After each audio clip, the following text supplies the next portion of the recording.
Welcome to the Seeking Wellness podcast, a journey to discover balance, wholeness, and holistic ways to thrive. I'm your host, Tash from We Are for Wellness, and together we will explore and discover ways to lead a more balanced life, mind, body, and soul. Are you curious about alternative therapies, starting your spiritual journey, or simply looking for practical ways to feel better? You're in the right place. Through inspiring conversations with expert providers and healers, this podcast is here to guide you. Let's explore and seek the path to wellness together. Hi guys, welcome back to the podcast. Today I'm joined with Jolie, who is a transformation and mindset communication coach, author of 2 books, speaker, NLP master practitioner, and owner of South Beach Boxing. Got it? So we're going to dive into how to become the champion of your own life today. How we can train our mind like a boxer trains their body to master resilience and confidence. So that's pretty impressive resume there. Where did it all begin for you then? So your personal journey that's led you here, where did that start?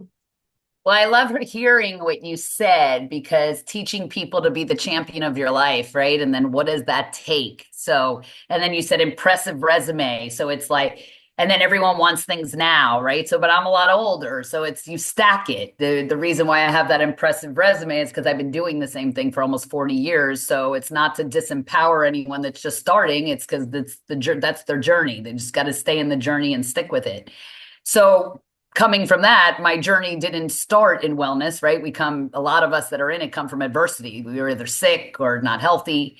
I was last as a kid in fitness. I was not good, like not picked on the team.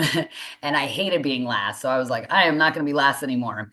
So when we make those decisions and we file them in the future for future reference, and then we live accordingly. So not being last was a big thing for me. And then I was always in fitness, right? So, and then people in fitness are not always so healthy because we're over the top. So when I did my NLP master practitioner license and you get your value system, I really got like, wow, maybe I'm not into health. I was doing it to look good. So then you have to like reorganize your values and your beliefs.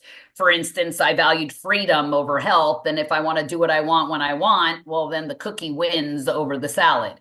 So I had to reorganize that and know that my background's teaching. So I was an educator. I used to teach in jails and lockdowns where I came from in my early 20s.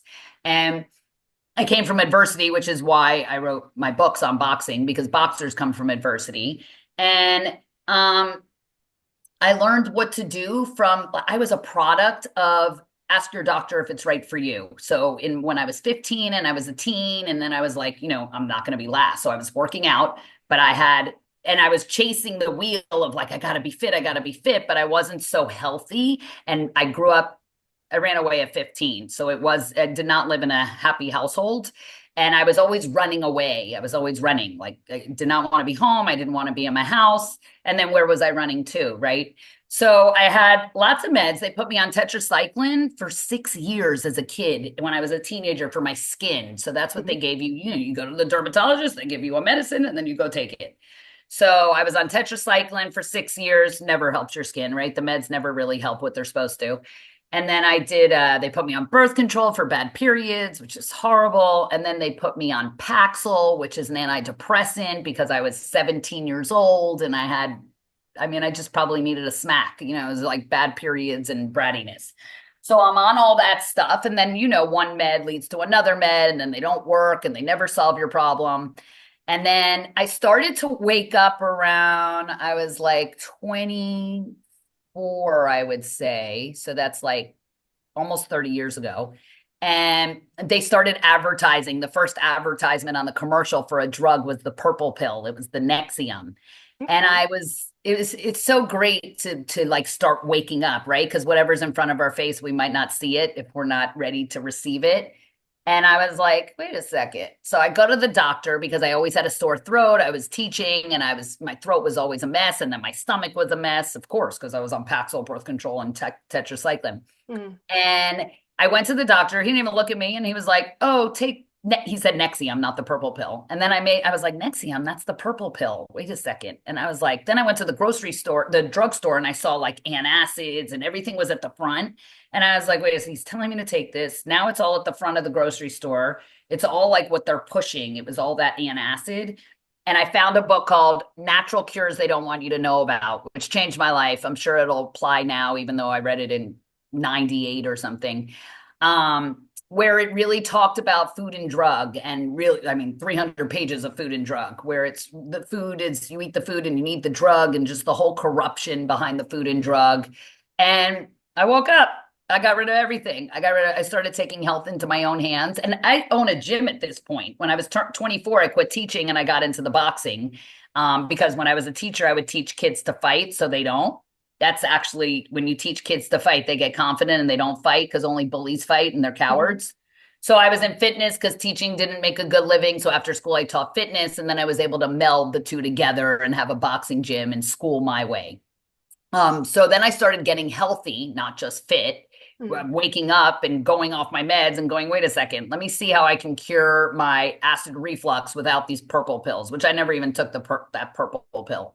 And then I started healing by cleaning through my kitchen, through getting rid of everything, like canned foods, tinfoil, like everything, realizing that everything has chemicals. Like my ex-husband, the Brit, he was like, my wife is on a nuts and berry diet. He thought I lost the plot. I got rid of the microwave. I mean, like back then, people were putting things in the I haven't used a microwave since 22 or so, 30 years. I don't touch any of that stuff. So, gradually when you start to wake up and you start to see, and my whole life has been a journey of just nonstop learning so I can share and spearhead. Like now I'm in my 50s, so I love spearheading menopause for people and my friends and telling them like what's the best, because you don't even know what hits you when you get into your 50s. You're like, no one told me about this. It's like when you're pregnant, you're like, no one told me this happens. So I like to let people know, even though everybody's different, I like to learn it all so I could share with people options and that there's many ways to success, and they don't have to just do the keto or just do the intermittent fasting, or, you got to do what works for you and makes you feel good. And I've just been on a journey of health my whole life where that's why I hate calling myself a coach, because I feel like everyone's a life coach. And meanwhile, I have my master's is behavior modification, and I'm deep learning my whole life of really walking my talk. So my morning routine is your head would spin. So what is it? self-care is my healthcare. I don't go to the doctor. I don't ask my doctor if it's right for me. I ask me if it's right for me. And it's such a beautiful, blessed life to be able to, like, for instance, I was just intermittent fasting for like the last 10 years. And I had crazy brain fog and fatigue in the afternoon. And I thought it was my hormones. If I went to the doctor, ask your doctor if it's right for you, they probably would have put me on hormones. I wouldn't have done it, but I didn't know I just thought it was normal. Like, oh, you crash in the afternoon.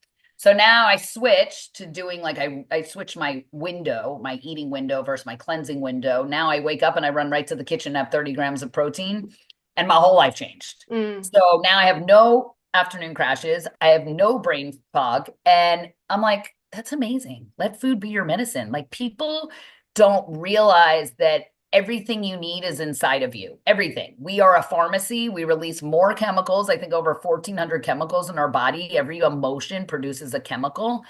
So really tapping into the God, and like, if people believe that you can make yourself sick, you can definitely make yourself well. So tapping into that source that's inside of you to heal yourself.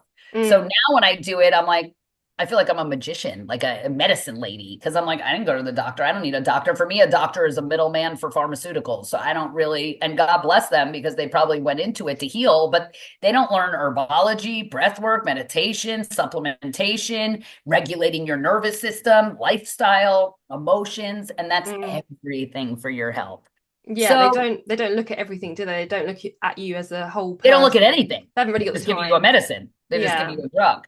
So I always say that God doesn't call the qualified, he qualifies the called. And I just always feel I've been called and qualified to transform the world as great as possible with grace and ease. I say grace and ease because I had a motorcycle accident, messy divorce, lots of things that if you want to transform the world, you got to transform yourself. Like so many people want to be a coach and their lives are a mess. And it's like, no, you got to get yourself straight first before you think of like sharing it with others because you're not a safe place to share. Yeah. So there went my life. There Yeah. went like my wellness and everything I do. I teach breath work, I teach meditation. It's like no one size fits all for everything, but I teach because of my teaching background that I compare whole language and phonics, Yeah.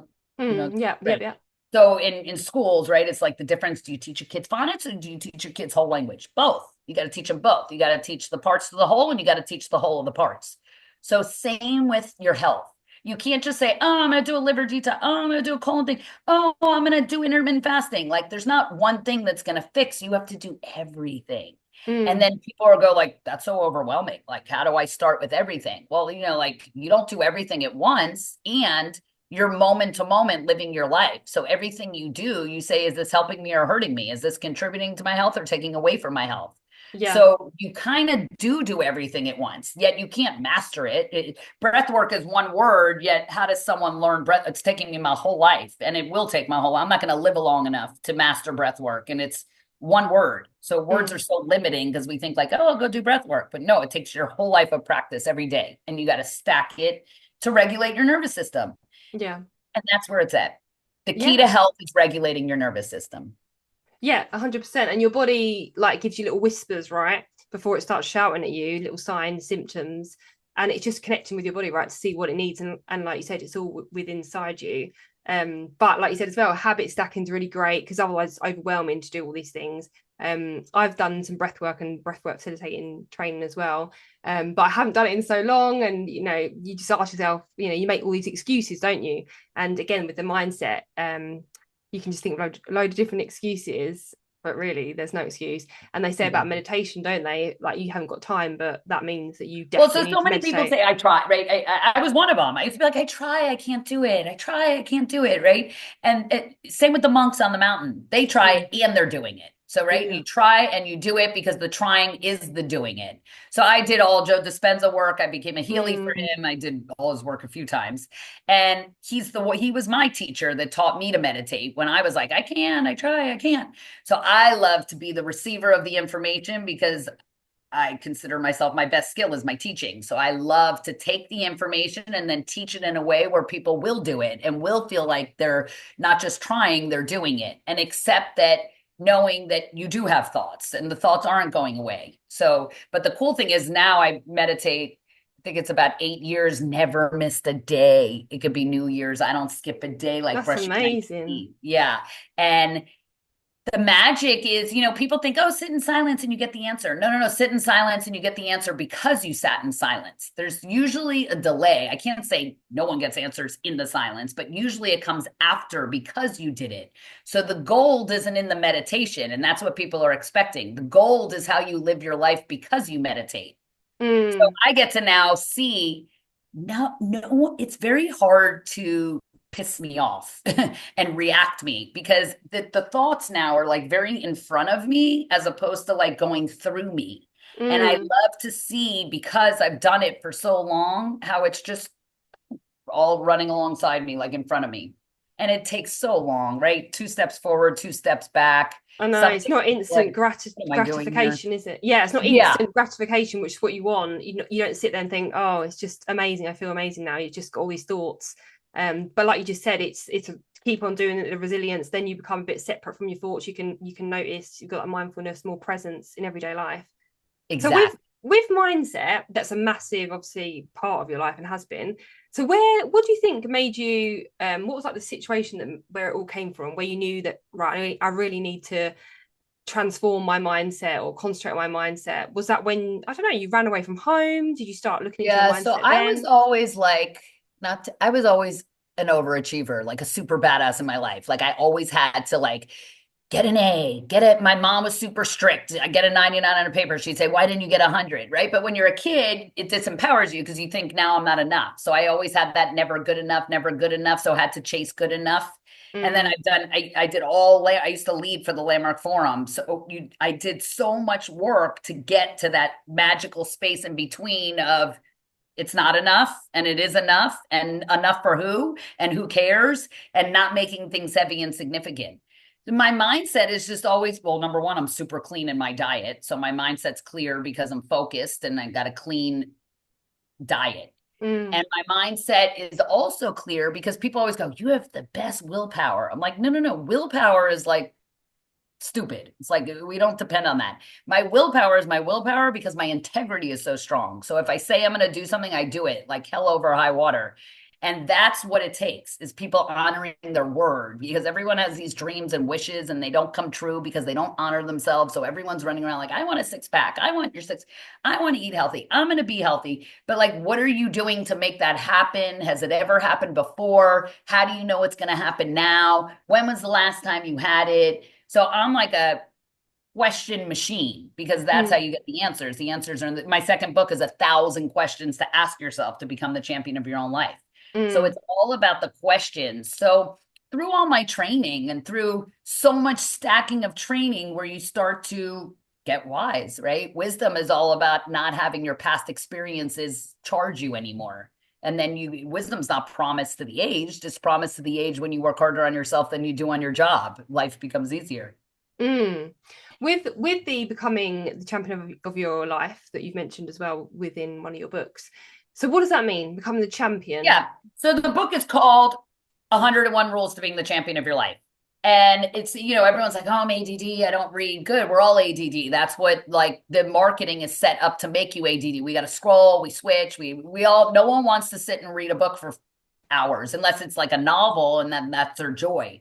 But I would read like James Nestor Breath. And I was like, oh my God, I had to read 300 pages to get 5 minutes of juice. Even Atomic Habits, it sells millions of copies. I'm like, I had to read 300 pages to get 5 minutes of juice. It's like, just give me the Cliff Notes. And I was the kid that wanted the Cliff Notes. I'm ADD. I don't want to read all that stuff. So I wrote it. Well, first of all, I wrote a different book first. My first book was called Wisdom of Heroine Ages, like a heroine, her own Mm. win, because I Mm-hmm. always believed I was the hero. I triumphant over my childhood because my mom was very abusive and my dad died when I was a baby. And like I said, I ran away young. So I always Mm. felt like I had to win and run and chase and get away. And that's coming from adversity. When I did a writer's workshop with Hay House, they were like, no, you can't really write about yourself because no one really cares and the world doesn't know you. And they also said that I couldn't write about anyone else that's alive without their permission in order to get it published. So it had my ex-husband and my divorce in there. And I was like, I just wrote a 300-page book. I was like, I had to fly to Bali, fly to Thailand just to get the writing done because writing a book is no joke. It's to Mm. stay consistent and think it's good enough, especially with the never good enough, and really feel like it's finished. So I was like, what? I got to start over? So, okay. So I was like, let's start over. I turned that book into my group coaching course. So now my group coaching goes off my wisdoms. There's 13 wisdoms, so 12 months. And then the 13th month, I bring in a new group and keep my old group. And then I was like, oh, I've always wanted to write the rules to boxing because for me, boxers are heroes. You almost never watch a motivating YouTube video without seeing a boxing scene. Everyone sees Rocky. They know they're champions. They're just Mm. heroes. So and I own a boxing gym, right? So this is boxing. I eat, sleep, and breathe boxing. Muhammad Ali did birthdays at my gym. Every boxer trained and retired in my gym. Everyone. I'm right on South Beach and I have it 28 years now. So Amazing. I was like, oh, I always wanted to write the rules to boxing. So it started with like 10 rules, 15 rules. What number do I want? 50. Okay. Then I made it to like 101. Well, I had like 110, and then I was able to like combine some.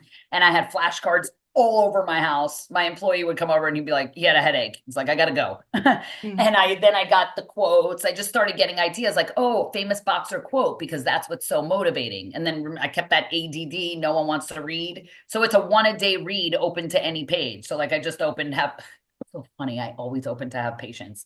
But I tell people it's the one you always need, Need, which is yeah. patience is the one I always need. So I just open to that one again. But my book re-inspires me. It's a famous boxer. I mean, it's a rule and then famous boxer quote and then my breakdown. So it's a one Mm. a day read and it's most wisdom per word. Like you read one and there's lots of Jolieisms where you have to like what did she just say? You have to like reread that. Maybe you have to reread one sentence a bunch of times, but there's not many sentences. They're just impactful sentences that make you think. So they're very deep. Like I said, Mm. most wisdom per word, where you're like, whoa, and you Yeah. sit on that. Take it in Yeah. your Let bedroom, it put it on your settle. coffee table, one a day. Yeah. And then I did the second book because during COVID and schools, and don't even get me started with schools, which are a mess, and the education system, a mess. And then I felt bad for the parents because the parents have not been trained to teach their kids. There is no, I don't know about in England, but there is no personal development, self-improvement required books in school. None, zero. No, no. Bad, horrible. So they develop them meant like whatever that intelligence is, like memory, like chat gpt, maybe like they memorize the presidents, and like no one needs to know that we have chat gpt. We need to, emotional intelligence is the intelligence everyone needs. Once you have Hmm. emotional intelligence, you can figure anything out. Like I agree with Joe Dispenza. He says you don't need to work on a relationship, you only work on the one with yourself. When you bring your best self, everything works out. So I wrote both to do a curriculum for parents to do with their kids, because I love fitness and personal development, because it's not age discriminatory. It's any age can do it. The parents need patience, the kid needs patience. The parents need perseverance, the kids need perseverance. So I wrote it where they were at a loss, they had nothing to do with their kids. So now, like, what was the patience rule number? Oh, I think it was 43. Yeah. So then you open up, it's 1,000 questions to ask yourself. So then I have to have patience. So it's a curriculum. Like for the have patience one, the first question would say, like, are you a patient person? Do you most often exercise patience when needed? Explain your response. Where do you easily lose your patience the most? Why do you think you do that? Is it a Mm. specific scenario? Is it a specific person? Is it a specific time of day? So it asks you all the questions so you can come up with the answers, so you can learn to possess that trait, that rule in your life. So when you Mm. possess all 101 rules, you're a champion, because these are all the rules that a boxer has to win in the ring. So if you could Ah, be a boxer in amazing. the ring, like they are in the ring, but you could be that in life, you'll be the hero that they're showing on YouTube, all the videos in between. Right. So So it's what becoming the hero of your own life. so what are all the Mike benefits? Tyson wrote the What were back. the Oh, really? Yeah, he said no Amazing. one better to have in your corner than me. And Muhammad, he wrote a lot more. He wrote a whole thing on it, and he put it on his website, and he's all in my book. And then Yeah. Muhammad Ali's ex-wife wrote the front. Oh, cool. That's Yeah. amazing. Yeah. So great. So Yeah. what are some of the things that you need to have then? Patience is a big one. I guess a lot of Well, that, does patience that is come my down big to one. regulate, yeah, like regulating your nervous system, right? Like Well, for me, I'll tell you some of the rules, because you can look in the table of contents. So I tell people like how to read my book. I always say read the first 10 pages or open to any page, and it's the one you need mm, for the day. Like here, I just opened, when people tell you that you can't do it, prove them wrong. So that was that one. mm, So, but then I also say, look at the table of contents, but I talk in the chapter like, don't do it to prove them wrong. So it's not, it was just a play on words, because I yeah. don't like in order to. That's not authentic. So I also say, look in the table of contents, and then you can decide, like, oh, I need this today. And then you go to that one. So here's some of them, because there's 101. The first one's always chase the perfect punch. Then I have wherever you go, there you are. Believe in yourself. Confidence is key. Develop the internal immunity of grit, willingness to sacrifice, bob and weave, stick and move, own your power. The foundation and basics are everything. Commitment to excellence, know yourself, be strategic, dig deep, fight, learn, think, and be smart. Don't be a follower. Never use the same timing, rhythm, or tempo. Train to win. Be intentional. See everything. Practice is key, and you can never practice enough. Be resilient. Face your fears head on. Believe it, then you will see it. I mean, and that's Mm, 22 of them. There's 101. yeah. And that's obviously a lot to do with your mindset, obviously. But where does, I don't know, what are the common mindset blocks you think people have? And is that because of like childhood trauma, childhood upbringing? Why do we get these You mean, mindset why do blocks? people get blocked? Yeah, like it's to do with our subconscious, etc., right? That you're talking about, like believe in yourself, etc. So these negative beliefs we have, where do they stem from? Our childhood? Where do you see Oh, that? for sure, our childhood. But Mm, my umbrella, like if I had to create one rule and you can only have the one rule, it would be integrity, because people break themselves down and people are always in their own way. So they say things and they don't follow through. Like, I'm going to go to the mm, gym and work out tomorrow, and then they don't. So a little piece gets chipped away. Now they get negative talk like, oh, I suck. I'm never going to Yeah. do it. Yep, that's true. You do suck because you didn't do what you said you were going to do. So now you got to go do it. You're the boss of you. I teach people you're the boss of you. So you could say, I tell my gym members, like when you tell me you're coming tomorrow, you don't owe me anything, but you put that in the universe. So just shoot me a text and say, hey, listen, I'm not coming tomorrow. I'm going to come the next day. Because then you Mm. clear yourself. I have a tattoo on my finger. It says 100, 100. You're 100% responsible for everything that shows up for yourself in your life. So Mm. the mindset breakdown comes from the lack of integrity. But then you would say, well, how do you get the integrity? How do you honor yourself, right? Because people have those negative self-talk from the childhood. Well, work harder on yourself than you do on your job and life becomes easier. That's the trick. So I knew I had crazy trauma as a child. I made my husband leave me with a note. I mean, I had like this is I'm just telling you like here I am in my wisdom years, but there was a lot of tumultuous stuff that I had to deal with because I was in my own way of Mm. making men leave because I thought men leave. My dad died when I was 2, right? But Mm. I didn't know I did that. I had to go do the Landmark Forum for 3 years and study it so hard to start getting all that stuff that was inside of me, the blind spots that all of a sudden comes to the front and go, oh my God, I can't believe I was doing that. Well, yep, you were doing that. Now I did my NLP master practitioner license, right? So that's all about hypnosis and changing out the stories that don't serve you and replacing them with what would serve you instead. Yeah. So Yeah, I get people exactly. to quit vape, I got this girl off bulimia in 15 Mm. minutes. I Wow. take those people on, like a lot of times when I was new to getting my master prac, I would do it and run around because I remember Tony Robbins saying I would run around to everyone's house and I would do it free. And I kept doing it free until I flipped it and I'd ask them how much it's worth to them. So I Mm. did so many free and I was trained to not do narcotics, not do alcohol, not do cigarettes because it's a lot deeper issue and there's baggage. But I was like, it's free and I'm going to do it anyway. Mm. I got I'm like 5 and 5. Like everyone I've done is. I had a guy double fisting his vape, 15 minutes. My trainer's in the gym because I'll take them in the office because that's where I have all the people. They'll come out and my trainer will look and be like, "You're done." It'll be 15 minutes. They'll be like, "Yeah." Throw the vape in the garbage. They're like, how'd you do that? I'm like, I traded it out. I get into their subconscious, right? Because knowing doesn't make a difference. No. Knowing doesn't make a difference. And then you're like, what does make a difference? Tapping into the subconscious, the Mm. hypnosis. That's why there's Right. such value in coaching. And that's why athletes and people who excel and want to be at top of their game have coaches. Right. So Because we see what you don't see. do you use hypnosis, tapping, things like that to talk All to of the it. subconscious? Yep. And is that a thing that you need to do regularly? Otherwise your subconscious sometimes gets all dirty again? You mean, do I need to do it to Do, myself? do the people that you're coaching, do they need to regularly have sessions? I don't No, know, like like the guy that for I quit themselves? vape, he never Mm. vaped again. He's done. The girl that's in Amazing. bulimia, she had Mm. another bout of it. So I had to go back in and there was Mm. more stuff to do. So I Mm. went back in and we did more stuff and we got more clear to the bottom. So Yeah. there's sometimes you need a repeat session because of the baggage. Yeah. But I always say, like, yes, I'm a boxer, but I'm an MMA fighter in life. So one tool doesn't work and I got another tool. So I'm like, Yeah. oh, that didn't work. Okay, we're going to try this. At I had all a angles. girl, exactly. It's like, oh, the hammer didn't work. Let me try this. But I had a little girl, 13, 14 years old, about 3 months ago. She had the craziest panic attack in my gym. And my trainer was like, yo, he came over to me. I was like, what happened? He's like, I didn't even know what to do with her. She was in there like hyperventilating. I had never seen a panic attack like this. And I said to the mom, if you don't mind, I'm going to do this for free. Let me try and get rid of this for her. I took her in Mm. the office. I asked her yesterday, I go, wow, your mom doesn't come with you anymore. Her mom used to make sure she was there because if she had a panic attack, Mm. not good.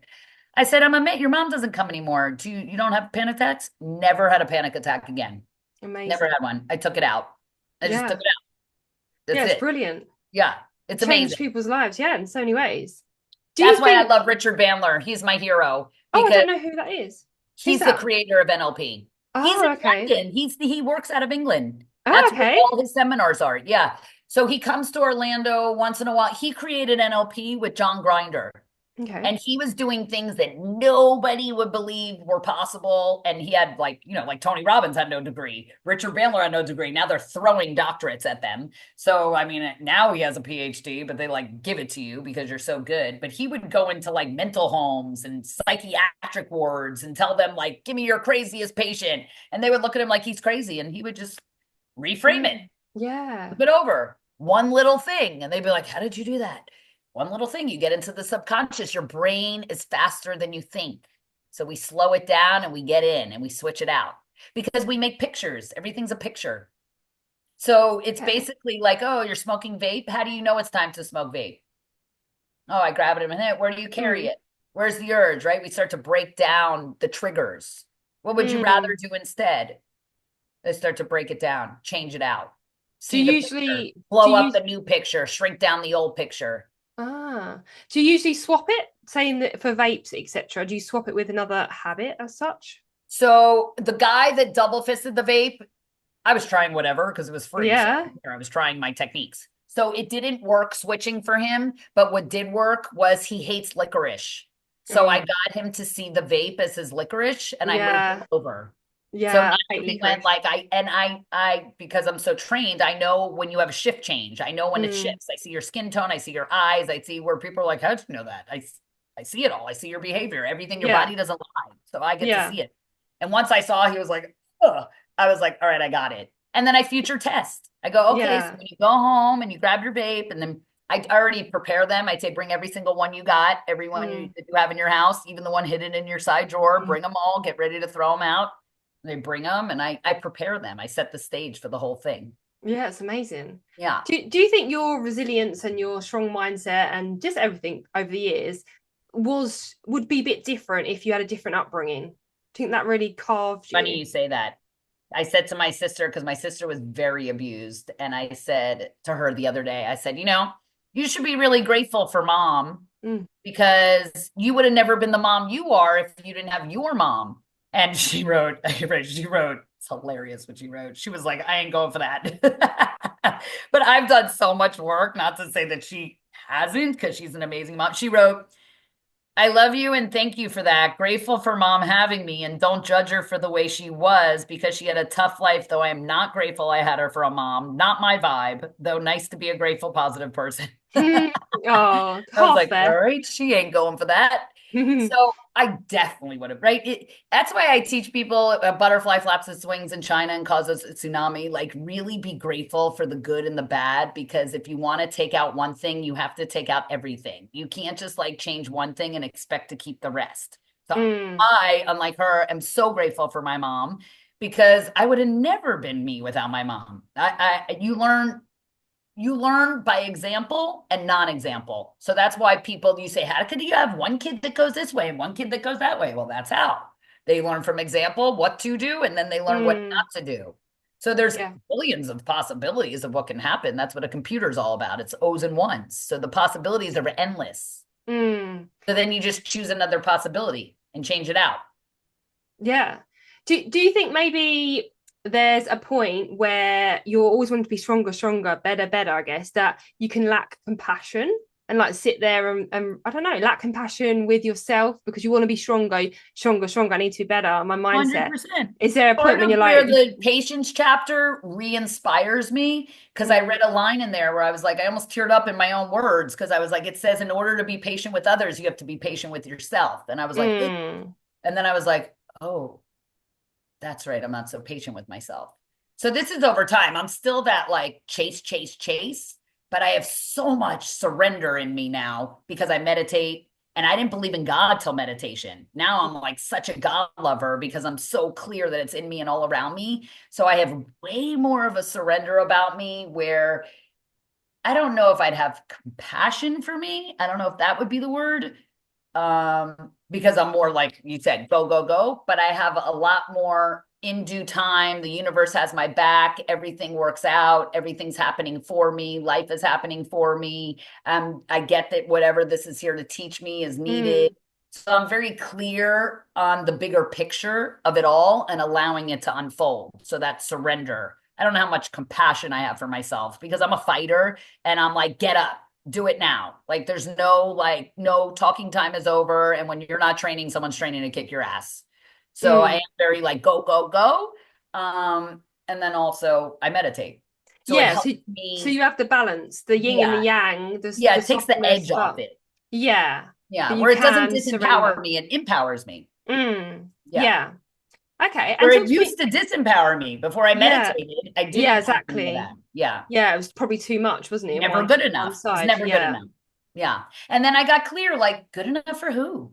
I'm like, of course it's good enough. It's good enough if I say so and not. It was like such a dumb story to live in. Like when you can collapse it, you're like, God, that was stupid.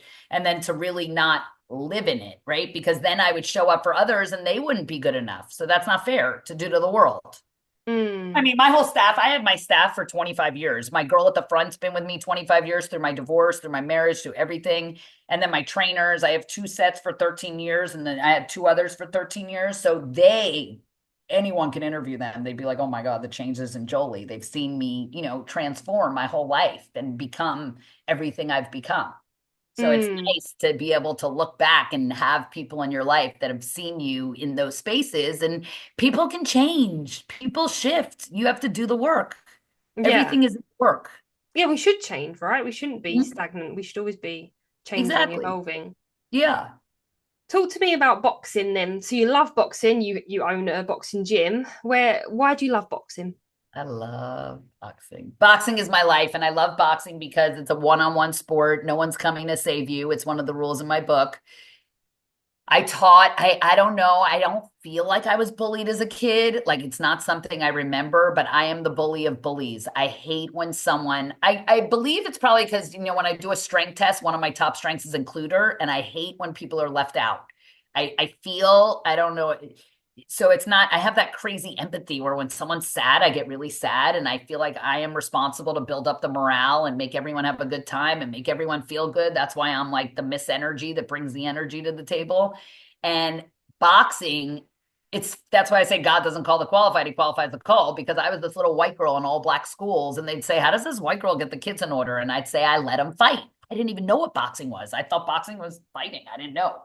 But me and my natural ways, I think you become what you're supposed to become. I was a natural teacher that I thank God I found teaching, because that is what I was supposed to be. And to teach the kids to not fight, I was like, you know what? I'm going to let you fight. I'm going to move the chairs. I'm going to facilitate it. And I'm going to one-on-one, no one jump in. And I always had rules. Just let me know who you're going to fight, what's going down, what's the reason.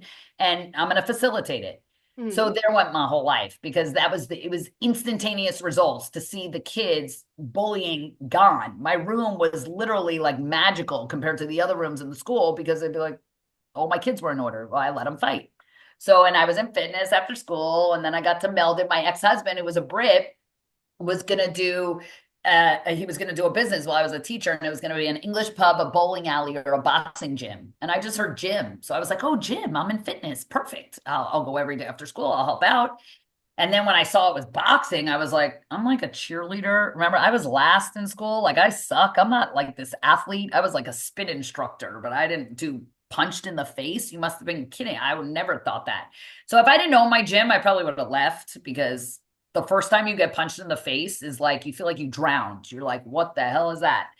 And I've screamed and cried and thrown a fit and ran out. And I was like the worst. When I see people throwing a fit and the trainers are like, what the hell? I'm like, I was like that. Like, that was me. I was like, fuck you. I'd go crazy on the trainers, and I was very volatile. And I don't enjoy getting punched in the face, right? So you learn to slip, bob and weave, don't see everything. Boxers have a vision that nobody has. You see through the eye of a needle, you see in a storm. So they're just so elevated in all those 101 rules. Like, they don't follow, they don't care what you say. They chase the perfect punch. They're always fighting. They're always going back to the drawing board. They're always assessing what they did and what they could do better next time. They're always training on their craft. They are superheroes. They are the live superheroes. So I love boxing as a metaphor to be a boxer in life. And then Mm. I have a boxing gym because it's the best workout ever. It's the only sport in the world where you get weighed in to fight. And if you're a pound or two off, you don't have the fight. You lose your purse. So then it's like, that 1 or 2 pound matters that much? Yes. That's how we learn to generate power. And then how do you generate power in life? Right. And then how do you build momentum and power in life? So that's my whole life. I teach it: mind, body, and soul, boxing. Mm. So there's a lot of metaphors there then that you've It's learned all from metaphor. boxing, yeah, that have Mhm. strengthened your mind and body and soul, like you just said. Exactly. Yeah. It's So, mindset, right? A boxer, you know if they're going to win before they even get in the ring. It's all mindset. Look at Muhammad Ali, won with his mouth. He won with his mouth. He won before he even mm, got in the ring. He would so intimidate his opponents so much that they already lost. yeah. It's very strategic. It's very calculated. So Lennox Lewis, who's also a friend of mine, he has also, I have a kids charity and mine's real charity for every kid that pays. A kid that can't afford it goes free. And I create magic, synergy, because I have the rich with the poor, and it's just a beautiful thing. Lennox Lewis combines it with chess, which I'm jealous, but I don't know chess. And it's like, oh, go learn it. It's like, you got to spend your life on that too. I play one game, two games, and I'm like, I don't remember what the pieces do. But Yeah. boxing is like a chess game. They know what you're doing before you even do it. Mm. It's a beautiful, beautiful sport. And the best boxer is never angry. They're so calm. They're so regulated. Imagine being calm in a hurricane, a car crash. They just bob Mm. and stick and move, and they're swift and smooth and calm in a storm So that that's where the nobody would be calm in resilience. that. Yes, that's where the Crazy resilience. resilient. So when it is stressful in real life, they obviously know how to calm, take a breath, and Oh, proceed, yeah, how oh they my God. I should. said to Mike Tyson, I was like, I was learning breath work and I was all excited. I'm learning to breathe. And I'm like, and I'm telling him, and he's just crazy. And he was like, I don't know. I know when I breathe, I take a shit. That's literally what he said. And I was like, no, no, no. Just show me what you do when you breathe. Like, show me what that looks like. And he took a breath. I swear to God, he looked like a dragon. I've never seen anyone take in so much air and fill their lungs. And his whole thing went, he looked like Jurassic Park. I was like, what the hell? And I was like, okay, you're better at breathing. You're like, he was the master. They're just like masters. They're specimens. They're just so, so regulated in their nervous system. Mm. And I suppose you've seen people's journeys as well, from like maybe a timid person through boxing, turn into this resilient, strong-minded Tens of person. thousands, Mm. tens of thousands. Tens of thousands. Even you watch my story yesterday of the kids. You see the kids like crying in the ring, these two little kids fighting. They get back in. The trainer's really strict. And he tells them, like, hello, you're not a ballet. I'm building boys into men. I'm not going to be like, oh, it's okay. He's like, I don't understand. I'm like getting you guys to fight. And then you go back to your mom. He's like yelling at the parents yesterday. And he's like, then you're like, oh, honey, it's okay. No, no, no, no, no. How we're not, no, it's okay. I'm teaching them boxing.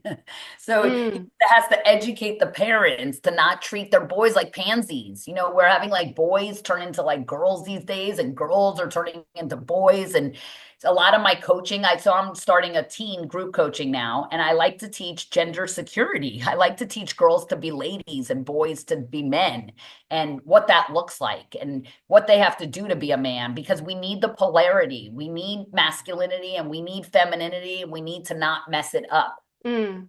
How do you think it's best to build a child's mindset up then to have that resilience? What kind of things as a Tough parent? love is very important. So, right, it's like my mom was abusive, but maybe it was the good way. I mean, I think you shouldn't beat someone out of no reason, and definitely not beat them in that way. But I really believe in fostering strengths. I hate that schools work on kids' weaknesses. It's like, oh, Johnny's bad in math, he needs tutoring. No, no, no. Johnny's good in reading, so he needs more reading. So Mm. I'm a firm believer of work on people's strengths, because that's what builds your confidence. And then that's what teamwork's all about. So, confidence is key. Confidence, communication, you teach them to communicate. You don't tolerate BS. And you're like dotting your I's and crossing your T's and making them do their stuff. Like, you don't get allowance for chores. You don't have to like baby them. They have to make their bed, do their chores, do their homework, do their stuff. No excuse. Like, Mm. very strict like that is how you build them. And the reflection of you, right, as a parent, if Of you have that course. mindset, they can see that as well, that you're not crumbling, but Yeah, also it's hard. have If the a parent's on softness. social Yeah. media, the kid's going to be on social media. If the parent's Yeah. cursing, the kid's cursing. If the parent's lazy, the kid's lazy. Yeah. I learned it from watching you, Dad, right? It's like that's how they learn it. Yeah. But to have both sides, I guess, so to still have that softness, like as a female, if you're the mother. I'm just thinking about me Yeah. myself, 'cause I'm a mum. Well, so that's me because I'm so loving to the kids, and the trainer's Yeah. so strict. So I'm like mother Empathetic. hen. I'm always like, it's okay, come here. But then I'm like, get back out there. So one of the rules in my book is you need to mourn. Feel you need to mourn.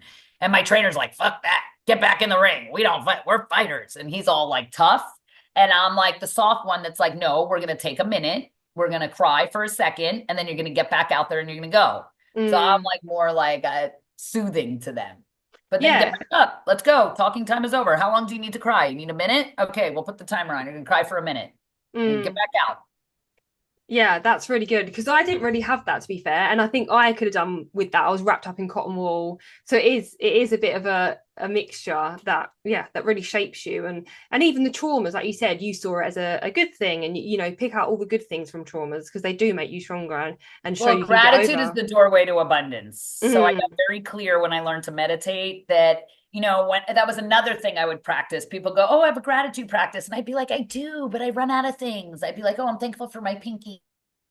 I'm thankful for my knees." Like stupid stuff. And well, not stupid. I'm grateful for all of it, but yeah. feeling. So it's a feeling, and people, me especially, cranial. I start thinking and I want to turn it into thoughts. Till I learned to meditate, I was able to switch it to a feeling and embody it, somatic, like get the feeling. The feeling is everything. Your emotional state is everything, because how you feel is how you think and how you speak and how you move. So Mm, the feeling first. That's why I tell people to meditate in the morning so you can generate joy and bliss. mm, yeah. Literally, I put my eye mask on and all of a sudden I'm like in a mental orgasm. I'm like Mm, generating bliss. yeah, because it's what you manifest that way, right? Yeah. How you feel and what you Yeah. want I to breathe bring it. I with it. smell it. Yeah, Yeah. yeah. Taste it. Yeah, exactly. Taste is the final one. That's Richard Baylor always says that. He goes, I know the boxer that wins. The ones that lick their lips before they get in the ring, that's the one that won. Because exactly when you taste it, it's yours. Yeah. Mm-hmm. Okay. So I usually like to ask my listener, I'm putting you on the spot here a little bit, a question or maybe a homework task that you might want to give the listeners to kind of everything that we've just spoken about. So resilience, mindset, etc. So a question. Yeah, so a good homework task for anyone Yep. would be like, where are you starting? What are you going to implement first? What are you going to do first? And I don't want someone to just put something in that's great. I want someone to put something in that will make a difference in their life. That could be a small habit, even if it was like stretch for 3 minutes, right? Because how we do one thing is how we often do everything. I also want them to take something out. So they would replace it. So in the morning, I usually grab my phone, but I'm going to instead stretch. So a Mm, homework assignment would be, what can you put in that would be great that you've been wanting to do, that's small and simple and attainable that you could do every day and you're going to commit to? And what are you going to take out that's not mm. serving you? I'm Yeah, I love very that. pragmatic and I don't do what doesn't work and I do what does work. So I'm very like, does this work? Okay. Right. In Landmark, we always say, how's that working for you? So we say that, how's that working for you? Oh, it's not working. All right. Well, how long are you going to keep that around for? Right. Like, you're going to keep it around. It doesn't work. Okay. Well, what are you going to do instead? So start developing an amazing internal self-talk that has a command voice that gets up and says, you're doing it now. You're getting up and you said you were going to do it and you're doing it. To really Mm, develop that inner self-talk. And the ones in the head that are like, you suck and you're not doing it, fire them, take them off the committee and put a new person on the table. mm. And I guess awareness as well. They are saying that, and you can detach yourself from those niggling thoughts. Yeah, see, a lot of people they think they don't think. Like I ask people like, oh, when you're doing your push-ups, what are you thinking about? And then people go, nothing. I go, well, yes, you are. You're Mm, just not aware of what you're thinking of. So first you got to be aware of what you're mm, thinking of. So you got to become aware. So mm, stop and think, what were you just thinking about? I am super aware of every little whisper that goes in my head because I love to learn and I love to say like, oh, that was a negative thought and I want to know where that was tied to, where that mm, stemmed from, what was unresolved in my head that's still showing up. Or, like I used to let comparison steal my joy because that last, right? I hated being last. So then I'll go in my Pilates, which is I'm not as amazing as boxing. And then I would look around and think everyone's better than me. So then I flip that and then I would look around and think I'm better than everybody. So I tell people, don't let comparison give you joy either. It's the mm, only person you need to compare yourself to is you. I don't look around. No one's on my journey. No one's doing what I'm doing. And I just love on everybody because the more you love on everybody, the more you'll love on yourself. mm. So love is key. That's my Yeah. brand is mind, body, spirit, fit. And the fit is an acronym for fight for intentional transformation from love. So I teach people to fight, meaning from love. Speak up, own your power, be fully self-expressed. And then so many people don't know how to communicate what they feel and without feeling like they're going to be rude. So then they blow up because they don't really know how to say things that doesn't sound kind in a way that honors them and then honors the other person in turn. Well, that's what we teach. Communication, right? Mindset, honoring yourself. I love that. That's all so great. Thank you so much. Your books are in Amazon? Yep. We found you in Amazon? You just look up my name. Yeah. You find me for everything, whatever. My social media is Jolie Glassman. My YouTube's Jolie Glassman. My book's Jolie Glassman. Yes. Okay, fab. I highly recommend it for parents who have teens, like anyone 12 or older.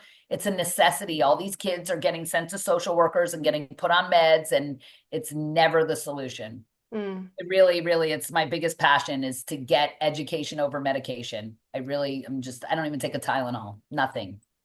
I love all your little one-liners. They're so inspirational. Like there's just so many of them. Well, that's my book. That's what I say. It's all like wisdom per word. They're like one line that make you go, whoa. Yeah. You're full of them. It's amazing. Yeah. Thank you so much. I really enjoyed chatting with you. It's so good to be with you. You're so cute. Thank you. Thank you so much for tuning into today's episode. Visit weofferwellness.co.uk to find lots of wellness experiences along with more resources to help you on your wellness journey.